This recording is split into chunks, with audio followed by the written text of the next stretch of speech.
మీ Shyam institute.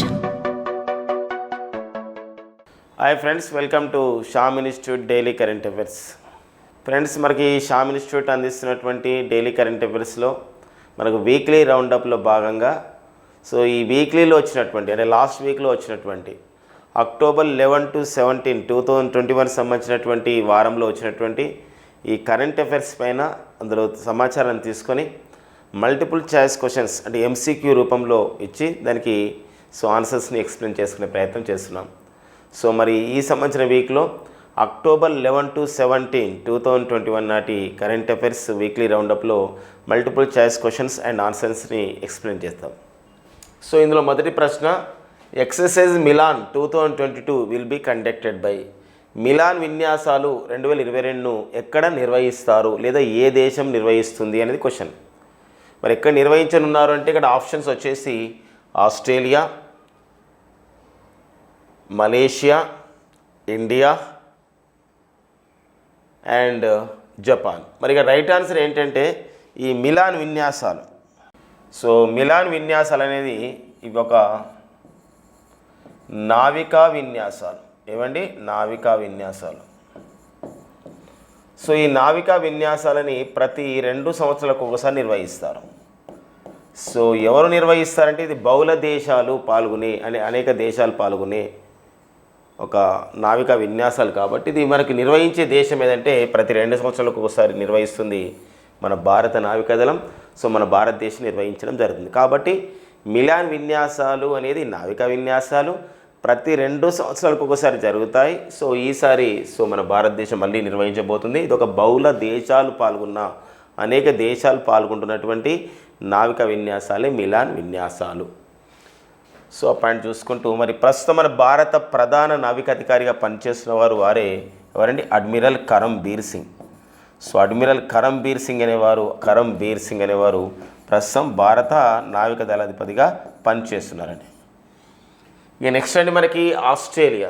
మరి Australia యొక్క ప్రధాని ఇక్కడ చూస్తే మనకు గుర్తుపెట్టుకోవాల్సిన అవసరం ఏంటంటే స్కాట్ మోరిసన్ ఆస్ట్రేలియా ప్రధానిగా ఉన్నారు. అంటే మనకు ఒక దేశం వచ్చింది కాబట్టి ఆ దేశం పైన మనం డిస్కస్ చేస్తే ఒక పర్సన్స్ ఇంత న్యూస్గా తెలుస్తుంది కాబట్టి అట్లా. అండ్ ఇస్మాయిల్ కాబ్రీ అని చెప్పేసి ఉన్నవారు ప్రస్తుతం మలేషియా ప్రధానిగా ఉన్నారు. అండ్ జపాన్ ప్రధానమంత్రిగా వచ్చేసరికి ఇప్పుడు ఇటీవల కాలంలో ఒక ఇంపార్టెన్స్ అనే వ్యక్తి ఉన్నారు. అతను ఆ జపాన్కు నూతన ప్రధానమంత్రిగా ఇటీవల నియమితులైన వారు ఫుమియో కిషిదా. ఎవరండి? ఫుమియో కిషిదా అనేవారు జపాన్కి నూతన ప్రధానమంత్రి అండి. షింజో అబే స్థానంలో రావడం జరిగింది. ఇంకా స్ట్రాటజీగా ఓరియంట్గా మనకి ఏమైనా వెళ్తే జపాన్ యొక్క పాత పేరు వచ్చేసి నిప్పన్ అని చెప్పేసి అంటాం. జపాన్ పార్లమెంట్ పేరు, జపాన్ యొక్క పాత పేరు అయితే నిప్పన్, జపాన్ పార్లమెంట్ పేరు వచ్చేసి ఏంటంటే డైట్ అండి. జపాన్ యొక్క కరెన్సీ పేరు ఏంటంటే దట్ ఈస్ యెన్ అండి.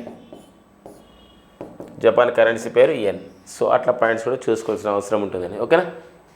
Next point friends, Lal Bahadur Shastri award 2021 recipient is.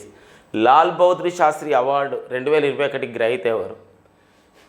M Venkaiah Naidu, Randeep Guleria, Vikas Bhatia, Shekhar C Mande. ఈ అవార్డుని లాల్ బహదూర్ శాస్త్రి అవార్డుని మరి 2021 సంవత్సరానికి పొందిన వారు ఎవరన్నప్పుడు రైట్ ఆన్సర్ వచ్చేసి ఇక్కడ ఉపరాష్ట్రపతి ఎం వెంకయ్య నాయుడు గారు ప్రదానం చేశారు ఈ అవార్డు తన చేతుల మీదుగా. ఎవరికి ఇవ్వడం జరిగిందంటే రణదీప్ గులేరియా గారికి ఇవ్వడం జరిగింది. ఎవరు రణదీప్ గులేరియా అంటే వారే ఢిల్లీలో ఉన్నటువంటి ఎయిమ్స్ డైరెక్టర్ అండి. ఢిల్లీలో ఉన్నటువంటి ఎయిమ్స్ అనగా ఒక అత్యున్నతమైనటువంటి వైద్య సంస్థ. All India institute of the medical sciences అని చెప్పేసి అంటాం. ఆ సంస్థకి డైరెక్టర్గా పనిచేస్తున్నటువంటి రణదీప్ గులేరియాకు 2021 సంవత్సరానికి లాల్ బహదూర్ శాస్త్రి అవార్డుని ఇవ్వడం జరిగింది. మరి వెంకయ్య నాయుడు గారు మన భారత ఉపరాష్ట్రపతి. అండ్ వికాస్ భాటి ఎవరంటే తెలంగాణలోని బీబీ నగర్ అనే ప్రాంతంలో ఉన్నటువంటి all India institute of the medical sciences ఏదైతే విభాగం ఉందో దానికి డైరెక్టర్గా నియమితులైన వారు వికాస్ భాటియా. శేఖర్ సి మండే ప్రముఖ శాస్త్రీయ పరిశోధన సంస్థగా ఉన్నటువంటిది CSIR, council of scientific industrial research. తన పరిధిలో ఎన్నో ప్రయోగశాలలు ల్యాబొరేటరీస్ ఉన్నటువంటి సంస్థ CSIR, council of scientific and industrial research. మరి సిఎస్ఐఆర్కి డైరెక్టర్ జనరల్గా పనిచేస్తున్న వారే శేఖర్ సి మండే అండి. అట్లా మనకి ఇక్కడ లాల్ బహదూర్ శాస్త్రి అవార్డుని 2021 సంవత్సరానికి పొందినవారు ఎవరండి? రణదీప్ గులేరియా. ఓకే. మలబార్ విన్యాసాలు అక్టోబర్ 12 నుండి 15, 2021లో ఎక్కడ నిర్వహిస్తున్నారు? So 26th edition of the Malabar exercise 2021 is held from October 12 to 15, 2021 in. మరి మలబార్ విన్యాసాలు అక్టోబర్ 12 నుండి 15, 2021 ఎక్కడ నిర్వహిస్తున్నారంటే ఇక్కడ అరేబియన్ సముద్రంలో నిర్వహిస్తున్నారా, లేకపోతే పసిఫిక్ సముద్రంలో నిర్వహిస్తున్నారా, పసిఫిక్ మహాసముద్రంలో అండ్ హిందూ మహాసముద్రంలో నిర్వహించారన్నప్పుడు కాదండి. రైట్ ఆన్సర్ ఇక్కడ ఏంటంటే విశాఖపట్నంలో, అంటే ఇక్కడ బే ఆఫ్ బెంగాల్లో అంటే బంగాళాఖాతంలో వీటిని నిర్వహించడం జరిగింది అక్టోబర్ 12 to 15. మరి ఏంటి మలబార్ విన్యాసాల యొక్క ప్రత్యేకత ఏంటంటాడు? సో మలబార్ విన్యాసాల యొక్క ప్రత్యేకత, ఈసారి ప్రత్యేకత ఏంటి అంటే ఈసారి మనకి 2021 సంవత్సరంలో 2 సార్లు జరిగాయి మలబార్ విన్యాసాలు. మొదటి దశ అంటే 25వ మలబార్ విన్యాసాలు మనకి పసిఫిక్ సముద్రంలోని గువామ్ దీవులో జరిగాయి. మళ్ళీ ఇప్పుడు ఎక్కడ నిర్వహించినారంటే రెండవ దశలో రెండవసారి 2021లోనే బే ఆఫ్ బెంగాల్ నిర్వహించడం జరిగింది. 2019 వరకు అయితే మలబార్ విన్యాసాల్లో ఒక భారత్, అమెరికా, జపాన్ దేశాలు పాల్గొన్నవి. 2020 నుండి మలబార్ విన్యాసాల యొక్క ప్రత్యేకత ఏంటంటే సంవత్సరానికి 2 సార్లు జరుగుతున్నాయి. 2020 కూడా అంతేనండి, 2020 కూడా 2 సార్లు జరిగాయి. అరేబియా సముద్రంలో ఒకసారి జరిగాయి అండ్ అండమాన్ నికోబార్ ఐలాండ్స్ అంటే ఇక్కడ బే ఆఫ్ బెంగాల్ కూడా మరొకసారి జరిగింది. ఈసారి పసిఫిక్ సముద్రంలో గువామ్ దీవులో ఒకసారి 2021లో, మళ్ళీ మరొకసారి ఇక్కడ ఏంటి అక్కడ బే ఆఫ్ బెంగాల్ నిర్వహించడం జరిగింది. సో ఈ నేపథ్యంలోనే మనం గుర్తుపెట్టుకోవాల్సిన అంశం ఏంటంటే మలబార్ విన్యాసాలు 2020 నుండి ఆస్ట్రేలియా దేశం కూడా పాల్గొని ఉంటుంది. అంటే ఇక్కడ మొత్తం 4 దేశాలు అమెరికా, భారత్, జపాన్, ఆస్ట్రేలియా దేశాలు కలిసి నిర్వహిస్తున్నటువంటి విన్యాసాలు మనకి ఏంటంటే మలబార్ విన్యాసాలు అండి. ఏదని మలబార్ విన్యాసాలు. సో ఆ పాయింట్స్ అనేది మనం చూసుకోవాల్సిన అవసరం ఉంటుంది. సో వీటిని మనం ఇప్పుడు క్వాడ్ దేశాలని చెప్పేసి కూడా అంటాం. చతుర్భుజ కూటమిలో ఒక ఇండో పసిఫిక్ ఏరియాలో ఇండో పసిఫిక్ సంబంధించినటువంటి కూటమిలో లేదా ఇండో పసిఫిక్ సంబంధించిన దేశాల మధ్య ఒక శాంతి స్థాపన కృషి చేయాలి. చైనా యొక్క ఆధిపత్యం తగ్గించాలి, చైనా యొక్క వాణిజ్య ధోరణిని తగ్గించాలి, దక్షిణ చైనా సముద్రంలో ఇంకా స్వేచ్ఛా వాణిజ్య ప్రాంతాన్ని ఆ విధంగా అభివృద్ధి చేసుకోవాలి, శాంతి స్థాపన చేయాలనే లక్ష్యంతోనే ఈ చతుర్భుజ కూటమి దేశాలు ప్రయత్నిస్తున్నాయి. అవే 4 దేశాలు అమెరికా, భారత్, జపాన్, ఆస్ట్రేలియా దేశాలు. అదే మలబార్ విన్యాసాల్లో కూడా ఆ దేశాలే పాల్గొన్నాయి. ఇక నెక్స్ట్ అండి the book quest for a Afghanistan a view from the ground zero. Quest అన్నమాట, ఒక వెతకడం. ఏంటి quest for a stable Afghanistan, ఒక స్థిరమైనటువంటి ఆఫ్ఘనిస్తాన్ని మనం సాధించడం ఎలా? A view from the ground zero అంటే మన గ్రౌండ్ జీరో నుండి ఎలాంటివి నేర్చుకుంటాం. గ్రౌండ్ జీరో అంటే ఇక్కడ ఇంపార్టెన్స్ ఒక 2 రకాలుగా మనం చెప్పుకోవచ్చు అనమాట. ఒకటి ఏంటంటే మనకు 2001 సెప్టెంబర్ 11న ఆల్ఖైదా ఉగ్రవాద సంస్థ అమెరికాలోని WTC టవర్స్ని నేలమట్టం చేసింది. ఆ ప్రాంతాన్ని అలానే ఉంచి ఇప్పుడు గ్రౌండ్ జీరోగా పిలుస్తుంది అమెరికా. మరి గ్రౌండ్ జీరోలో యొక్క లక్ష్యం ఏంది? ఉగ్రవాదం పైన అంతం ఆ విధంగా అందించాలి. మరి అంతమందించడం భాగంగా అమెరికా నాటో దళాలు ఆఫ్ఘనిస్తాన్లో ఆపరేషన్ ఎండ్యూరింగ్ అనే ఫ్రీడమ్ అనే పేరుతో సో అక్కడ శాంతి స్థాపనలో భాగంగా ఆల్ఖైదా ఉగ్రవాద సంస్థను వేటాడి మరి అక్టోబర్ సంబంధించినటువంటి కోణంలోనే 2011 సంవత్సరం మే 2న పాకిస్తాన్లోని అబోటాబాద్లో ఆల్ఖైదా అధినేత అయినటువంటి ఒసామా బిన్ లాడెన్ని చంపేశాయి ఆపరేషన్ జెరోనిమో పేరుతో. అది ఒక రకమైనటువంటి సంబంధించిన కోణం ఏంటి. తర్వాత మళ్ళీ ఎప్పుడైతే జో బిడెన్ అమెరికా అధ్యక్షుడు అయిన తర్వాత శాంతి స్థాపనలో భాగంగా మేము గత 2 దశాబ్దాల నుండి ఆఫ్ఘనిస్తాన్లో శాంతి స్థాపన కృషి చేశాం. సో మా సైన్యాన్ని మేము మళ్ళీ వెనక్కి తీసుకుంటున్నాం, నాటో దళాలు వెనక్కి వెళ్తాయనే నేపథ్యంలోనే అక్కడ తాలిబాన్లు బలపడినటువంటి ఆఫ్ఘనిస్తాన్లో తాలిబాన్లు మొత్తం ఆ యొక్క ఆఫ్ఘనిస్తాన్ వశం పరుచుకొని ఆగస్టు 15, 2021 తాలిబాన్ ప్రభుత్వాన్ని ప్రకటన కూడా ఏర్పాటు చేయడం జరిగింది. సో ఇవన్నీ దరిమిలా ఈ సంబంధించినటువంటి మొత్తం సినారియోని తీసుకొని ఒక పుస్తకం రాశారనమాట. ఏంది? Quest for a stable Afghanistan a view from the ground zero అని పుస్తకం. ఎవరు రాశారనేది ఇక్కడ క్వశ్చన్. సుజిత్ సర్కార్ రాశారా, అమిత్ కర్జాయ్ రాశారా, ఆష్రఫ్ గని రాశారా, స్నేహా దుబే? సో ఇక రైట్ ఆన్సర్ ఏంటండి? సుజిత్ సర్కార్ అనేవారు రాశారు. అమిత్ కర్జాయ్ అంటే ఎవరంటే వారు ఆఫ్ఘనిస్తాన్ మాజీ అధ్యక్షుడు. కాబూల్లో ఉన్నటువంటి అంతర్జాతీయ విమానాశ్రయానికి కూడా అమిత్ కర్జాయ్ విమానాశ్రయం అనే పేరుంది. ఆష్రఫ్ గని సో మనకి తాలిబాన్లు సో వశపరుచుకున్న పరిస్థితిలో 2021 ఆగస్టులో అప్పుడు అక్కడ ఆఫ్ఘనిస్తాన్కి అధ్యక్షుడిగా ఉన్నవారు అష్రఫ్ గని అండి. సో స్నేహా దుబే సో మనకి ఇక్కడ ఐక్యరాజ్య సమితిలో ఒక దౌత్యవేత్తగా ఉన్నారు, ఫస్ట్ సెక్రటరీగా బాధ్యత నిర్వహిస్తున్నారు. 2012 సంవత్సరానికి సంబంధించినటువంటి ఐఎఫ్ఎస్ అధికారి స్నేహా దుబే. సో ఇటీవల కాలంలో 76వ ఐక్యరాజ్య సమితి సాధారణ సమావేశంలో మాట్లాడుతున్నప్పుడు పర్టికులర్గా పాకిస్తాన్ ప్రధాని ఇమ్రాన్ ఖాన్ చేసినటువంటి ఉగ్రవాద వ్యాఖ్యలని ఆ విధంగా ఖండించి వార్తల్లో నిలిచినటువంటి భారత ఒక ఐఎఫ్ఎస్ అధికారి స్నేహా దుబే. సో ప్రపంచవ్యాప్తంగా ఎంతో ప్రశంసలు కూడా పొందడం జరిగింది వారు మాట్లాడినటువంటి ఒక భాషకి, వారు మాట్లాడినటువంటి ఒక ఇన్ఫర్మేషన్కి. ఓకేనండి, వారే స్నేహా దుబే. సో అట్లా పాయింట్స్ మనకి ఇక్కడ రైట్ ఆన్సర్ ఏంటంటే quest for a stable Afghanistan a view from the ground zero అనే పుస్తకాన్ని రచించిన వారు ఎవరంటే సుజిత్ సర్కార్ అండి. ఓకేనా, నెక్స్ట్ పాయింట్ చూద్దాం. Namya Kapoor is a player associated with which sports. So Namya Kapoor ఈ క్రింది ఏ క్రీడకు చెందినవారు? చిన్న వయసులోనే ఒక అమితమైనటువంటి ఒక ప్రతిభా పాఠవాలతో ఎన్నో జాతీయ అంతర్జాతీయ పథకాలని సొంతం చేసుకున్నటువంటి మన ఇండియన్ ప్లేయరే ఎవరంటే నమ్యా కపూర్. మరి ఏ ప్లేయర్?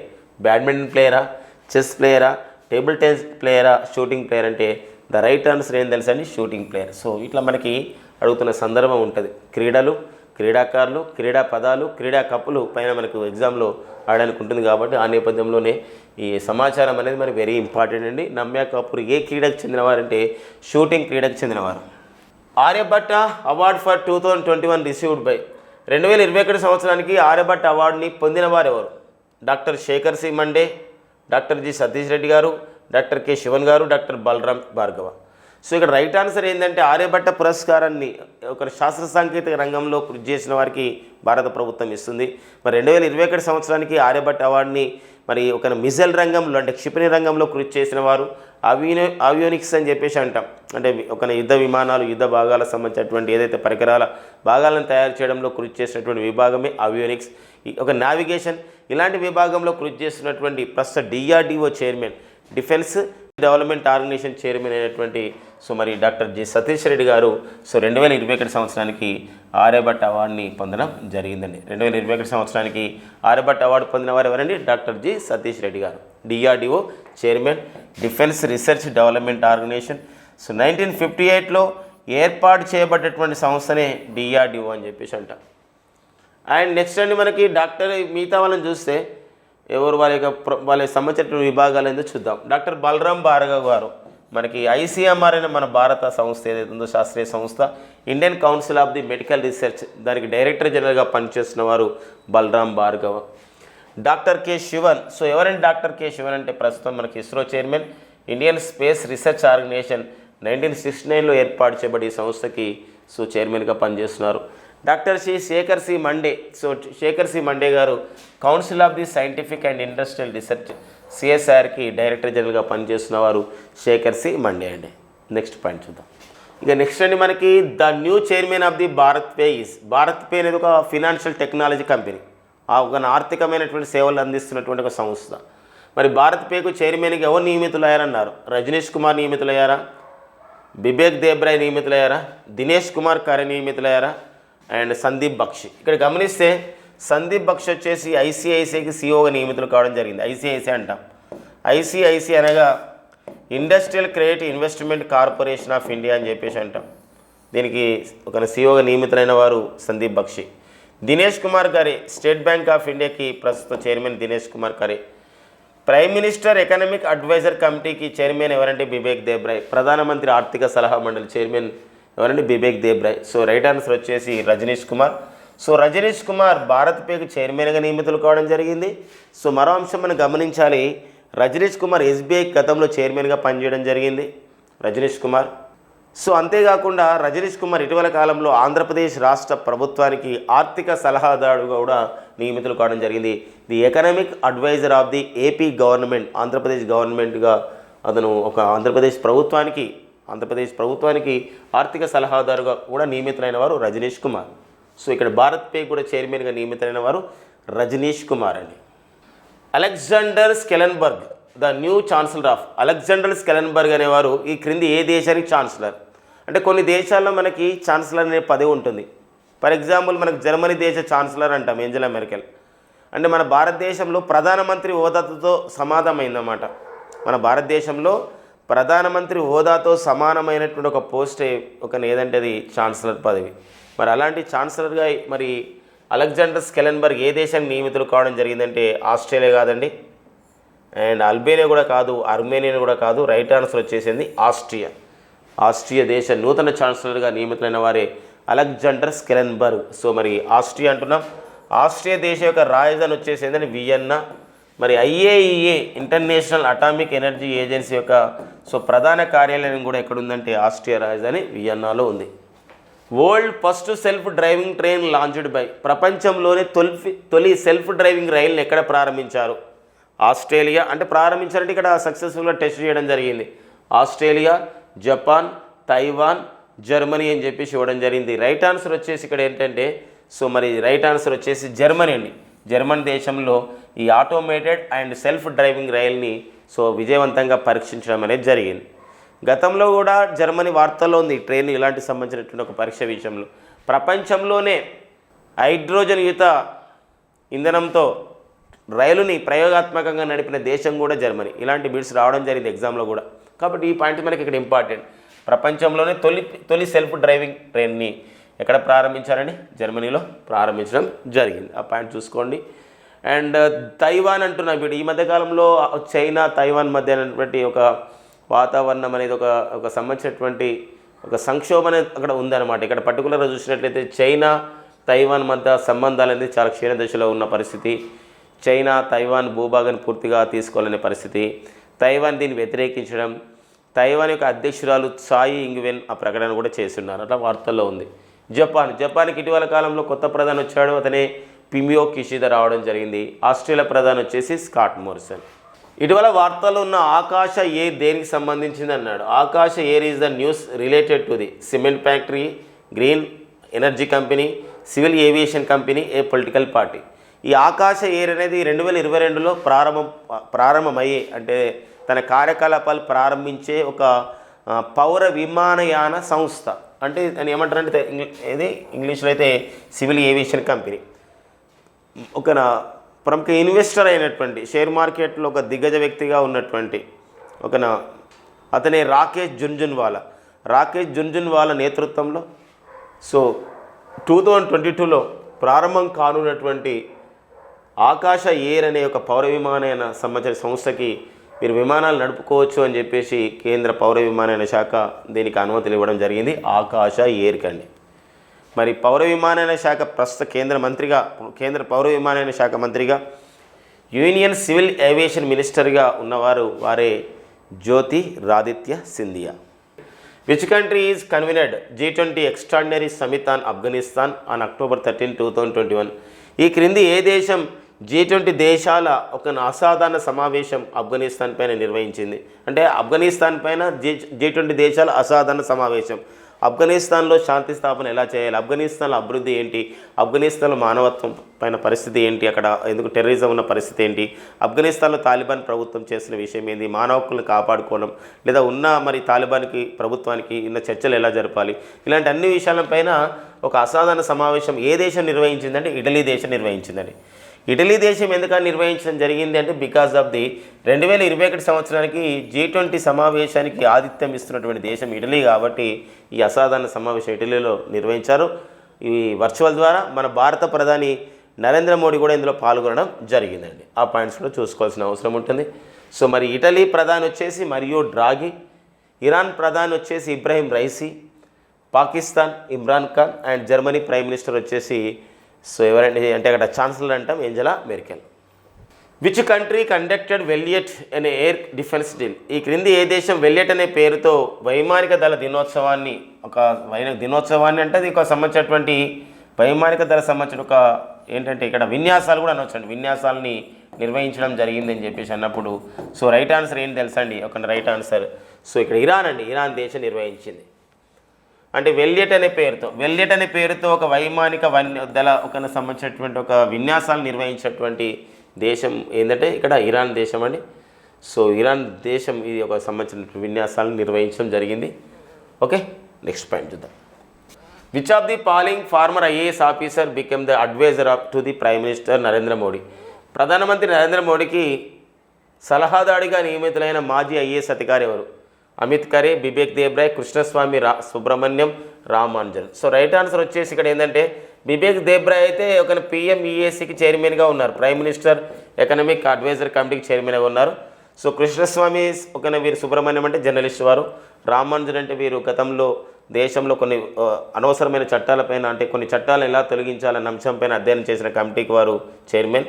సో రైట్ ఆన్సర్ ఇక్కడ ఎవరంటే అమిత్ ఖరే అండి. అమిత్ ఖరే సో మాజీ ఐఏఎస్ అధికారి, కేంద్ర విద్యాశాఖ మాజీ కార్యదర్శి అయినటువంటి అమిత్ ఖరే ప్రధానమంత్రికి నరేంద్ర మోడీ గారికి సలహాదారుగా అడ్వైజర్గా నియమితులు కావడం జరిగింది. Government of India will implemented Amrit ఒక 2.0. ఈ 2.0 అని చెప్పేసి అంటామండి. ఒక 2.0 అంటే ఇక్కడ అర్థం ఏంటంటే అంటే ఆల్రెడీ అమృత్ అనే కార్యక్రమం అనేది సో గతంలో 2015లో ప్రారంభించబడింది.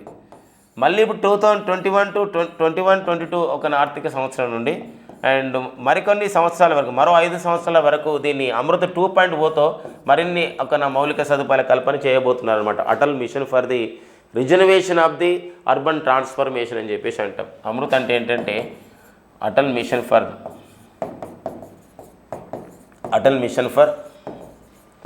రిజనరేషన్ ఆఫ్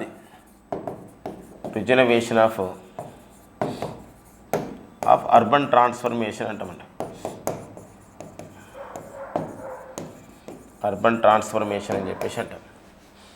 సో ఆ కార్యక్రమం మళ్ళీ ఒక మరో 5 సంవత్సరాల పాటు మరికొన్ని నిధులు ఆ విధంగా కేటాయించి అమలు చేయబోతున్నారు. సో అది మరో 5 సంవత్సరాలు అంటే ఇక్కడ మనం చూస్తే ఎప్పటి నుండి మరో 5 సంవత్సరాలు అంటే 2021-22 నుండి కాబట్టి ఎప్పటి వరకు అమలు చేయబోతున్నారంటే 5 సంవత్సరాలు అంటే 2025-26 వరకు అమలు చేయబోతున్నారు. That is the right answer అండి. ఓకే.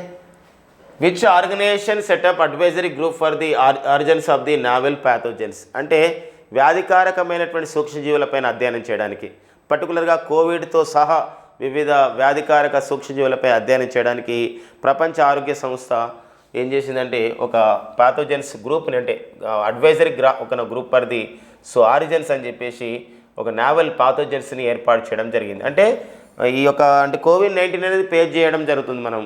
కాకపోతే భవిష్యత్తులో కూడా ఇలాంటి వ్యాధికారక సూక్ష్మజీవులు రాకుండా ఏం చేయాలి, వస్తే దానికి ఎలాంటివి ఉండాలి అనే విషయం పైన ప్రపంచ ఆరోగ్య సంస్థ ఈ యొక్క గ్రూప్ అనేది ఏర్పాటు చేయడం జరిగింది. క్వశ్చన్ కూడా అదేనమాట. ఏంటంటే ఏ గ్రూప్ ఏర్పాటు చేసిందంటే ఏ సంస్థ, ప్రపంచ ఆరోగ్య సంస్థ ఏర్పాటు చేయడం జరిగింది.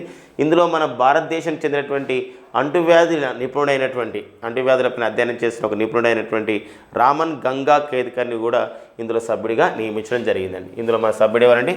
రామన్ గంగా కేద్కర్.